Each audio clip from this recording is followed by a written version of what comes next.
পরিচয় প্রকাশ করার জন্য নিজেই বলতে পারতেন, কিন্তু মাহবুব দিয়ে নিজেই রব্বুল আলামিনের পরিচয় দিচ্ছেন উম্মতকে, বান্দাকে। উচ্চ আওয়াজে বলুন সুবহানাল্লাহ।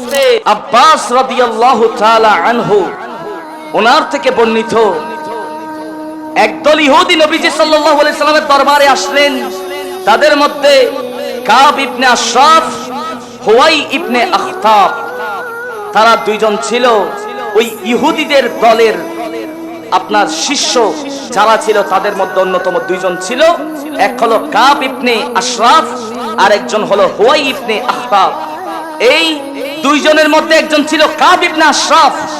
সে সদা সর্বদা রাসূল পাক সাল্লাল্লাহু আলাইহি ওয়াসাল্লামকে গালমন্দ করতেন, নাউযুবিল্লাহ। সদা সর্বদা আল্লাহ রাসূলের শান আজমত সম্পর্কে, আল্লাহ রাসূল সম্পর্কে সব সময় গালমন্দ করতেন। এই কাব ইবনে আশরাফ, হুয়াই ইবনে আখতাব, তারা তাদের ইহুদিদের দল নিয়ে নবীজির দরবারে আসলেন। যে রব আপনি নবীকে পাঠিয়েছেন, আপনাকে প্রেরণ করেছেন, সেই রবের বর্ণনা আমাদের কাছে একটু বর্ণনা করুন।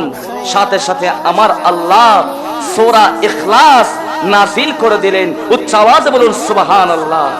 হযরতে উবাইদুল্লাহ ইবনে কাব রাদিয়াল্লাহু তাআলা আনহু বর্ণনা করলেন, মুশরিকরা নবীজি সাল্লাল্লাহু আলাইহি ওয়াসাল্লামের দরবারে আসলেন, জিজ্ঞাসা করলেন, আপনার রবের নসবনামা একটু আমাদেরকে জানান দিন, আপনার রবের বংশ সম্পর্কে আমাদেরকে একটু অবহিত করুন।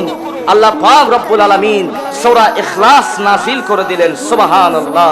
হযরতে জাবের রাদিয়াল্লাহু তাআলা আনহু থেকে বর্ণিত, এক গ্রাম্য লোক আসলো, ইয়া রাসূলুল্লাহ, আপনার রবের নসবনামা সম্পর্কে আমাকে একটু অবহিত করুন, একটু জানান দিন। তখন আল্লাহ পাক রব্বুল আলামিন সূরা ইখলাস নাযিল করে দিলেন। উচ্চ আওয়াজে বলুন না সুবহানাল্লাহ। হযরতে আব্দুল্লাহ ইবনে মাসউদ রাদিয়াল্লাহু তাআলা আনহু বর্ণনা করেন, কুরাইশরা নবীজির দরবারে আসলেন যে আপনার রব সম্পর্কে আমাদেরকে একটু বলুন না, আমাদেরকে একটু জানান দিন না। তখন আমার আল্লাহ সূরা ইখলাস নাযিল করে দেওয়ার মাধ্যমে তাদেরকে উত্তর প্রদান করলেন। উচ্চ আওয়াজে বলুন সুবহানাল্লাহ। তাহলে আল্লাহ রাসূলের দরবারে ইহুদিরা আসলো, মুশরিকরা আসলো, গ্রাম্য লোক আসলো, কুরাইশ লোক আসলো, চারজন চার গোত্র থেকে আসলো। তারা নবীজিকে জিজ্ঞাসা করলেন, আল্লাহর সিফত একটু বর্ণনা করুন, আল্লাহর নসবনামা বর্ণনা করুন, আপনার রবের পরিচয় একটু বর্ণনা করুন। সাথে সাথে আমার আল্লাহ সূরা ইখলাস শরীফ নাযিল করে দিলেন। সুবহানাল্লাহ। কোরআন কারীমের এই সূরার অর্থ কুল হুয়াল্লাহু আহাদ। হে নবী, আপনি বলুন। কত সুন্দর করে আমার আল্লাহ বলছে। আমার আল্লাহ নিজের পরিচয় নিজে দিচ্ছে না, বন্ধু মাহবুব নবীর মাধ্যমে বলছে, কুল হুয়াল্লাহু আহাদ। হে নবী, আপনি বলুন, আল্লাহ এক ও অদ্বিতীয়। সুবহানাল্লাহ। আল্লাহুস সামাদ, আল্লাহ অমুখাপেক্ষী, আল্লাহ কারো মুখাপেক্ষী নন। আয়াতুল কুরসির দিকে একটু লক্ষ্য রাখুন। আল্লাহু লা ইলাহা ইল্লা হুয়াল হাইয়ুল কাইয়্যুম লা তা'খুযুহু সিনাতুন ওয়া লা নাউম লাহু মা ফিস সামাওয়াতি ওয়া মা ফিল আরদ। আল্লাহর এই বাণীগুলা কত মধুর, কত শান্তি আমাদের অন্তরে।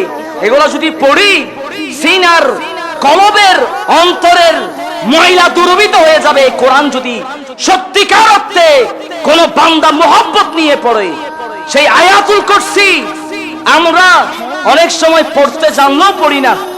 নামাজের প্রত্যেক ফরজ নামাজের পরে যেই ব্যক্তি আয়াতুল কুরসি একবার পাঠ করবে, মৃত্যু ছাড়া তার জান্নাতের রাস্তার মধ্যে কোনো পার্থক্য থাকে না। সুবহানাল্লাহ। আল্লাহুস সামাদ, তিনি অমুখাপেক্ষী। আমি যে আয়াতুল কুরসি পড়লাম, আল্লাহু লা ইলাহা ইল্লা হুয়াল হাইয়ুল কাইয়্যুম, তিনি চিরঞ্জীব, চিরস্থায়ী। লা তা'খুযুহু সিনাতুন ওয়া লা নাওম, তিনি তন্দ্রা এবং নিন্দ্রা থেকে পূত পবিত্র। সুবহানাল্লাহ। আমার আল্লাহর কোনো ঘুম নাই, ওনার কোনো বিশ্রাম নাই, ওনার কোনো রেস নাই, ওনার কোনো আকার নাই, ওনার কোনো পুত্র নাই, ওনার কোনো সন্তান নাই, ওনার কোনো স্ত্রী নাই, উনি কারো থেকে লাম ইয়ালিদ ওয়া লাম ইউলাদ, তিনি কারো থেকে জন্মগ্রহণ করেননি, কাউকে জন্ম দেননি। সুবহানাল্লাহ। তারপর বলছে ওয়ালাম ইয়াকুল্লাহু কুফুয়ান আহাদ, তার সমকক্ষ কেউ নাই। উচ্চ আওয়াজ বলুন সুবহানাল্লাহ। সূরা মরিয়মের দিকে একটু যাই। ইহুদিরা কাফেররা মনে করত আমার আল্লাহর নাকি সন্তান আছে। নাউজুবিল্লাহ বলেন না। সূরা মরিয়ম ওয়াকালু ইত্তাখাযার রহমানু ওয়ালাদা, কাফেররা বলতে লাগলো পরম দয়াময় আল্লাহ সন্তান গ্রহণ করেছেন। নাউজুবিল্লাহ।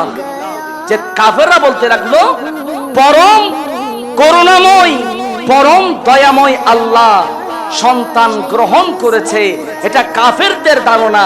কাফেররা আমার আল্লাহকে বলেছে যে আমার আল্লাহ নাকি সন্তান গ্রহণ করেছে। সেই কথা কাফেরদের মুখ থেকে বাহির হওয়া বাকি, আসমান জমিন পাহাড় পর্বত সবকিছু চূর্ণ বিচূর্ণ হওয়ার মতো অবস্থা হয়ে যায়। ওয়ামা ইয়ামবাগি লিররহমানি আন ইয়াত্তাখিযা ওয়ালাদা, এই আয়াতে কারিমা হচ্ছে এটা আমার আল্লাহর কাছে শোভা পায় না যে তিনি সন্তান গ্রহণ করবেন। তাহলে বোঝা যায় সূরা মরিয়মের আয়াতে কারিমা ইহুদিরা বলতে লাগলো আল্লাহ পাক থেকে সন্তান আছে, আমার আল্লাহ বলছে ওয়ামা ইয়ামবাগি লিররহমানি আন ইয়াত্তাখিযা ওয়ালাদা, আমার আল্লাহর শান নয়, আমার আল্লাহর ইজ্জত নয় যে আমার আল্লাহ সন্তান গ্রহণ করবেন। আমার আল্লাহ সবকিছু থেকে পুত পবিত্র। উচ্চ আওয়াজে বলুন সুবহানাল্লাহ। তাহলে আয়াতে কারিমা দ্বারা বোঝা যায় সূরা ইখলাসের মাধ্যমে রব তাআলা মহান রব্বে কারীম নিজের পরিচয় প্রকাশ করলেন, জানান দিলেন বন্ধু হাবিবের মাধ্যমে যে কুল হুয়াল্লাহু আহাদ, হে নবী আপনি সমগ্র পৃথিবীর মানুষদেরকে জানান দিন যে আমি রব তাআলা একক একক একক, আমার সমকক্ষ কেউ নাই। সূরা ইখলাস। এখন যদি জিজ্ঞেস করি এটা কি মাদানী সূরা না মাক্কি সূরা? কোরআন বলছে রাহমাতুল লিল আলামিন নবী যে সময় মক্কায় তখন যে সূরা নাযিল হয়েছিল সেই সূরার নাম হচ্ছে মক্কা। নবীজি যখন মদিনায় যে সূরা নাযিল হয়েছিল সেই সূরার নাম হচ্ছে মদিনা। উচ্চ আওয়াজে বলুন সুবহানাল্লাহ। কোরআন নিজের পরিচয় দিচ্ছে নবীর মাধ্যমে, আর উম্মত হয় নবী আমার মতো। নাউজুবিল্লাহ। কম বক্ত সালেম কোথাকার, এগুলার কপালে হেদায়েত বলতে কিছু নাই। কোথায় মক্কি সূরা, কোথায় মাদানী সূরা, এটা কোরআনে উল্লেখ করার তো কোনো প্রয়োজনই ছিল না। কিন্তু কোরআন নিজের পরিচয় নিজে দিচ্ছে না, নবীর মাধ্যমে কোরআন নিজের পরিচয় দিচ্ছে। সুবহানাল্লাহ। সেজন্য আয়েশা সিদ্দিকাকে জিজ্ঞেস করা হলো যে কোরআন নবীজি কার মতো, নবীজি সাল্লাল্লাহু আলাইহি সাল্লাম কার মতো? আয়েশা সিদ্দিকা উত্তর দিলেন খুবই সুন্দর করে, আমার আল্লাহর কোরআনের মতো আমার নবীজির চরিত্র। উচ্চ আওয়াজে বলুন সুবহানাল্লাহ। আল্লাহ রাসূলের হাদিসে পাকের ফরমান হচ্ছে সূরা ইখলাস, এটার ফজিলত হচ্ছে যে হযরত আয়েশা সিদ্দিকা রাদিয়াল্লাহু তাআলা আনহা থেকে বর্ণিত, আল্লাহ রাসূল এক সাহাবীকে যুদ্ধের ময়দানে ইমাম হিসেবে পাঠালেন। তখন সাহাবায়ে কেরাম যুদ্ধের ময়দানে ওই সাহাবীর পিছনে নামাজ পড়তে লাগলেন। সুবহানাল্লাহ। তখন ওই সাহাবী সব সময় নামাজের মধ্যে সূরা ইখলাস পাঠ করত, সূরা ইখলাস পাঠ করত। তখন যুদ্ধের ময়দান থেকে আসার পরে সাহাবায়ে কেরাম আল্লাহ রাসূলকে জিজ্ঞাসা করছে, ইয়া রাসূলুল্লাহ, ইয়া হাবিবাল্লাহ, আপনি যে মানুষটা আমাদের জন্য ইমাম হিসেবে নিয়োগ দিয়েছেন সেই মানুষটা সব সময় নামাজের মধ্যে সূরা ইখলাস পাঠ করে। তখন আমার রাসূল বলছে, ওই ব্যক্তি থেকে জিজ্ঞেস করো সেই ব্যক্তি কেন বারবার সূরা ইখলাস কেন পাঠ করে, সূরা ইখলাস কেন পাঠ করে, সূরা ইখলাস কেন পাঠ করে। তখন ওই ব্যক্তি থেকে যখন জিজ্ঞাসা করলেন সাহাবায়ে কেরাম, আপনি কেন বারংবার কেন সূরা ইখলাস পাঠ করেন? তখন ওই সাহাবী উত্তর দিচ্ছে, লিআন্নাহা সিফাতুর রহমান, লিআন্নাহা সিফাতুর রহমান। এটা তো এমন এক সূরা, এটা তো এমন এক সূরা, এটা তো রবের পরিচয়, এটা তো রবের পরিচয়। সেই সূরা বারবার পড়তে আমার থেকে ভালো লাগে, ভালো লাগে, ভালো লাগে। সুবহানাল্লাহ। ওই ব্যক্তি বলছে এটা আমার রবের প্রশংসা, আমার রবের পরিচয়, সেই জন্য এই সূরা আমার থেকে পড়তে বড় ভালো লাগে। তখন আমার রাসূল বলছে, যেই ব্যক্তি সূরা ইখলাসকে মহব্বত করে, আমার আল্লাহ ওই ব্যক্তিকেও মহব্বত করে। উচ্চ আওয়াজে বলুন সুবহানাল্লাহ। সূরা ইখলাস ঈমান, বিশ্বাস, মহব্বত নিয়ে যদি, বিশ্বাস রেখে যদি মাওলার উপর যে ব্যক্তি খালেস নিয়তে সূরা ইখলাস 3 বার পাঠ করবে, তাকে আল্লাহ পাক রব্বুল আলামিন পূর্ণ একখানা কোরআন কারীমের খতমের সওয়াব দান করা হয়। সুবহানাল্লাহ।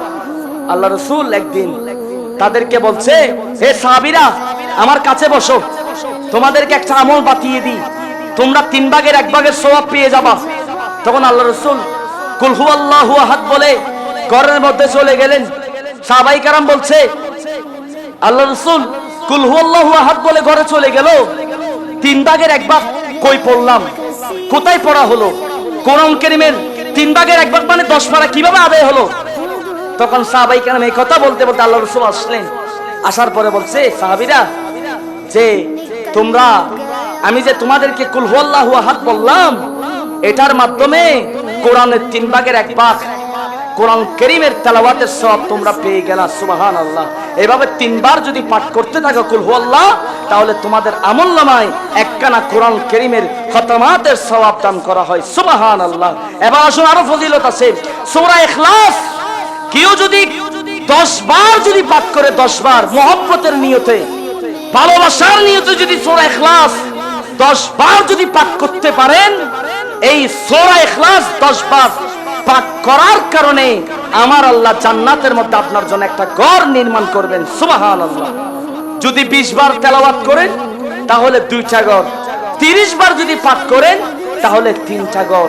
এই সূরা ইখলাস এটা যদি জান্নাতের মধ্যে যদি আপনার জন্য ঘর হতে পারে, তাহলে দুনিয়ার মধ্যে আমরা যে রবকে ভুলে গেলাম, আল্লাহকে ডাকা ছেড়ে দিলাম, সিজদার মধ্যে যে পড়ি না, রবকে যে ডাকি না, মসজিদে আসি না, তখন তো এটাই তো প্রশ্ন ছুড়ে দিতে পারি, আপনি যে রবের সন্তুষ্টের বাইরে দুনিয়ার মধ্যে অমুককে বলছেন, ভাই আমার দিকে একটু লক্ষ্য রাখবেন, আমি গুনাহগারের দিকে একটু লক্ষ্য রাখবেন। আমাদের দুঃখ অন্যজনের কাছে আমরা যত সহজে বিলীন করতে পারি, বিলিয়ে দিতে পারি, বলতে পারি, আমাদের দুঃখ আমরা রবের কাছে সেভাবে বর্ণনা করতে পারি না। আমরা আমাদের দুঃখের কথা আমার রবের কাছে বলতে পারি না। এটা আমাদের জন্য বড় আফসোসের বিষয়। সেজন্য পকেটের টাকা থাকুক বা না থাকুক, সব সময় সূরা ইখলাস মহব্বত নিয়ে পড়বেন। কোরআন তেলাওয়াত করবেন তো ইনশাআল্লাহ, নামাজ পড়বেন তো ইনশাআল্লাহ, মা বাবার খেদমত করবেন তো ইনশাআল্লাহ। আল্লাহ পাক আমাদের সকলকে বোঝার এবং আমল করার তৌফিক দান করে। সকলে বলি আমিন।